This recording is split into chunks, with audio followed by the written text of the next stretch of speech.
आप सभी को जानकारी है कि वर्षों से चंबल और दूसरी उसकी साइड नदियों का पानी बहकर बेकार ही समुद्र में जा रहा है। और वसुंधरा जी के द्वितीय वर्ष काल में एक प्रोजेक्ट बनाया गया कि चंबल के पानी को उठाकर राजस्थान के जिलों में सिंचाई पीने के लिए, इंडस्ट्रियल यूज के लिए एक प्रोजेक्ट बनना चाहिए। उस दृष्टि से एक नामी वेबकॉस कंपनी द्वारा एक प्रोजेक्ट बनाया गया, जिसके आधार पर टीआरसीपी का एक प्रोजेक्ट केंद्र सरकार को भेजा गया। और पिछली सरकार में पिछली सरकार में इसकी जो डोंगरी डैम बनेगा, एक बहुत बड़ा डैम बनेगा, जिसकी कैपेसिटी रखी गई थी 230 मीटर। और उसमें उस समय पानी की भराव क्षमता आती गई थी 2180 MCM। अब चूंकि ज्यादा गांव पर असर होता, उस दृष्टि से वर्तमान में इसकी कैपेसिटी जो है वो 215 मीटर की है, 227.50 मीटर। उसको पहले के बजाय कम किया और उसकी क्षमता होगी 540 MCM। 527 MCM। इससे कुल 4,03,000 भूमि सिंचित होगी। हेक्टेयर 4,03,000 हेक्टेयर भूमि सिंचित होगी। 17 जिलों में पीने के लिए पानी जाएगा। करीब 205 MCM इंडस्ट्रीज के लिए मिलेगा। और जैसा कि मैंने बताया कि 2.5 लाख ये नया एरिया इसमें जोड़ा गया है और 1,52,000 पुराना जो सिंचित क्षेत्र है उसको स्टेबलाइज किया जाएगा। उस हिसाब से टोटल 4,03,000 हेक्टेयर सिंचित एरिया हो जाएगा। इसमें ड्रिंकिंग वाटर में 1744 MCM पानी है। इंडस्ट्री के लिए 205 में पता है, इरिगेशन के लिए 2,050 MCM पानी दिया है। अब इस मामले को लेके आपको जानकारी है, बड़े आंदोलन हो गए। मैं भी प्रतिपक्ष में था, तो मैंने लोकसभा में उठाया, राज्यसभा में उठाया, विधानसभा में। और 1985 से जो नाम इंदिरा गांधी लिफ्ट परियोजना थी, जिसका नाम PKC रखा गया है।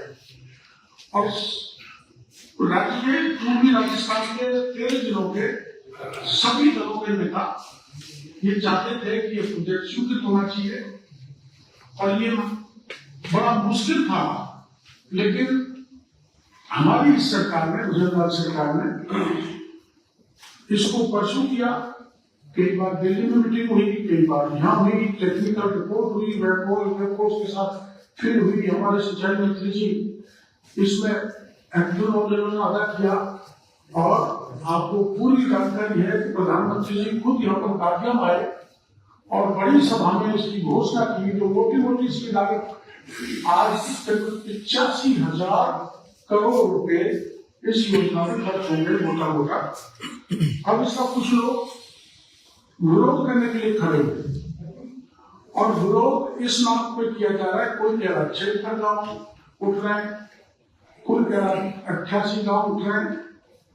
और उन गाँव को भी जोड़ दिया गया है जहाँ की 10 बीघा जमीन डूब आएगी। तो मैं आपको जानकारी के लिए आपको तकलीफ दी है, बुलाया हमारे चीफ इंजीनियर जी हैं धन्यवाद जी समझापन हम की मूर्ति आपकी उपस्थिति है। ये निवेदन करना चाहते हैं कि कोई 88 गाँव नहीं हटे।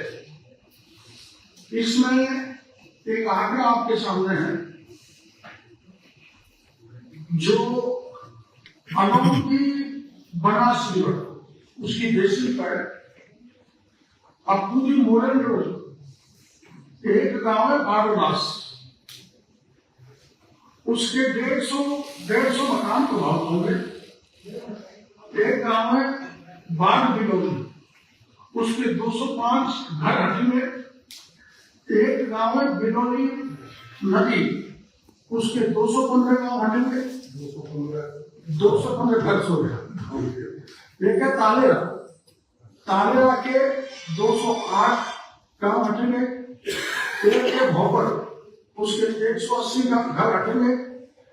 एक है किन्नरपुर जादू, उसके 325 घर घुसेंगे हटेंगे। और एक है सामोली, उसके 230, मतलब ये 9 गांव के मैंने आपको घर भी गिना दिए। इसके अलावा कई हल्का पूर्णा कहीं 10% पॉपुलेशन पर्सन आएगा, कहीं 15% पॉपुलेशन पर्सन आएगा, लेकिन जो 70% से अबोव का पॉपुलेशन या घर हटेंगे उनका नाम मैंने आपको बता दिया। जो 9 है, जो 8 या 9 है। और इसीलिए मैं दोबारा बता 9 गाँव के कितने घर हैं? 9 गाँव के कितने घर हैं? 2 गाँव के घर अभी बता बाढ़ बिनौली, ये सवाई माधोपुर में है। इसके प्रभावित मकानों की संख्या 205। बिनौली नदी, ये भी सवाई माधोपुर में है। इसके प्रभावित गांव की संख्या 215 घर की सॉरी। और भूरी पहाड़ी ये पूरी जाएगी, क्योंकि ये बिल्कुल उसमें है मजभाग में। इसके 800 घर हटेंगे। ऐसे ही तालेरा, इसके 800 मकान जाएंगे। 200 भूरी पहाड़ी, तालेरा के 200, भोजपुर के 130, जाडू के 325 और रूपपुरा के 110, पदमपुरा के 175 और कराड़ी के 140। ये करौली के मतलब ये सतलोटा का एक नाला है बहुत बड़ा। उस नाला के 3 गांव है नाला के पास है, जिसमें रूपपुरा है, पदमपुरा है और किराड़ी है। और ऐसे ही मोरल जंक्शन पर मुनूरी पहाड़ी है, तालेरा है, भोपर है, जाटू है। टोटल ये टोटल 9 हो गए। आपको टोटल कितने घर आते 9 गाँव के हो गए 5667 प्रभावित गंजे। जनसंख्या ये क्या ये कभी सोचे रहेगा। और 16 गाँव के अलावा 9 गाँव के अलावा कुछ गाँव ऐसे हैं जिनकी कहीं 100, कहीं 50, कहीं 150 आबादी प्रभावित होगी। इन 9 गाँव की है 2350 जनसंख्या पर सीधा असर पड़ेगा। और इसमें जो मैंने आपको बताया कि करीब 4,03,000 हेक्टेयर भूमि की सिंचाई होगी। 15% इसका इंडस्ट्रियलाइजेशन में काम देगा। और आप जानते हो कि दिल्ली से लेकर मुंबई तक जो ये बड़ा एक्सप्रेस हाईवे निकला है, वहाँ इंडस्ट्री जाएगी और 70 जिलों को पीने का पानी मिलेगा। इतना बड़ा प्रोजेक्ट जैसे ICFP है, जिसने पश्चिमी राजस्थान का कल्याण किया, गंगानगर से लेकर मोहनगढ़ तक। ऐसे ये बिल्कुल चंबल के डूंगरी से लेकर अपना जो जयसमुंद अलवर और यहाँ रामगढ़ का बांध बड़ा, उसमें पानी बनेगा। रामगढ़ से पानी छोड़ा जाएगा तो भरतपुर तक जाएगा, तो पूरा इलाका रिचार्ज होगा। उस संबंध में टेक्निकली आपको एक PPT हम बताएंगे, तो भरेगा आपको देख लो। कुछ क्वेश्चन का नाम बताओ। नहीं, इनका ये क्लियरिटी हो जाए कितने गांव में कितने घर हटेंगे, कितनी आबादी हटेगी, ये टोटल एक मैंने आपको बता दिया। तो 9 गांव आपको बताए मैंने, उसमें 2350 की जनसंख्या प्रभावित होगी और उसके अलावा 7 गांव हो रहे हैं जिसकी टोटल मिला के 4300 जनसंख्या पर असर आए। 4300 टोटल 9 16 गाँव के होगा, 16 गाँव की जनसंख्या होगी टोटल जो आप बता रहे हैं। साहब आप एक में आबादी बता रहे हैं, एक में गलत आ रहे हैं। 9 गाँव का तो घर है,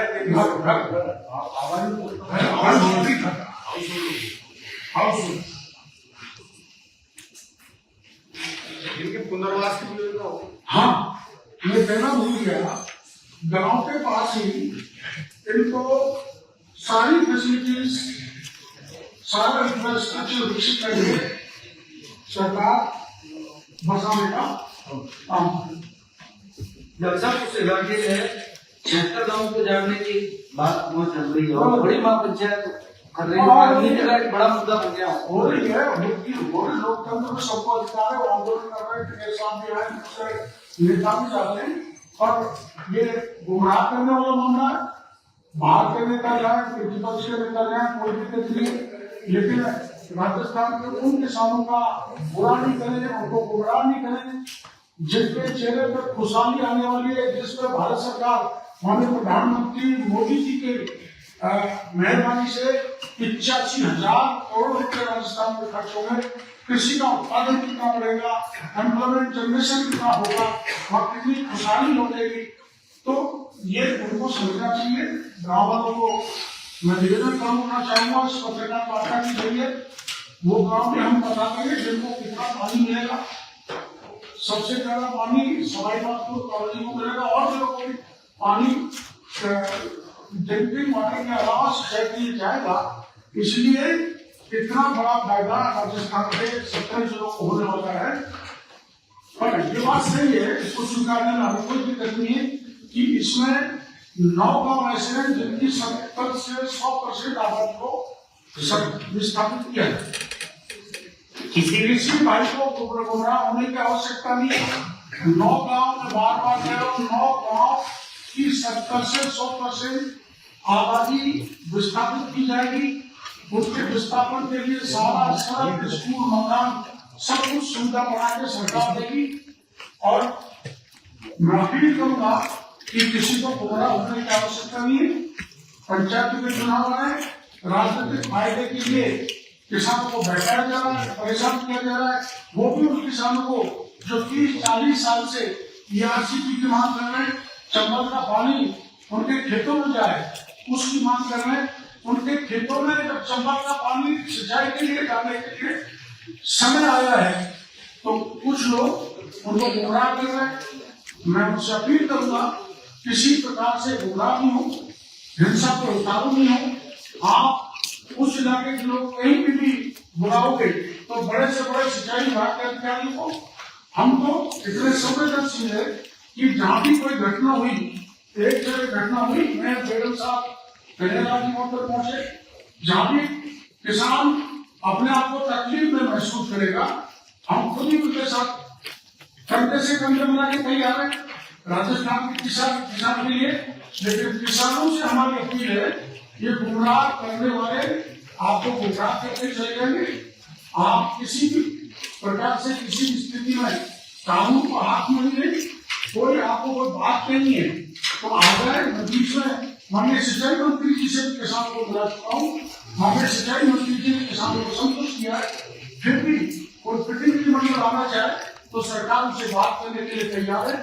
जो आंकड़ा है वो सच्चाई का है। सरकार कभी गुमराह नहीं करे।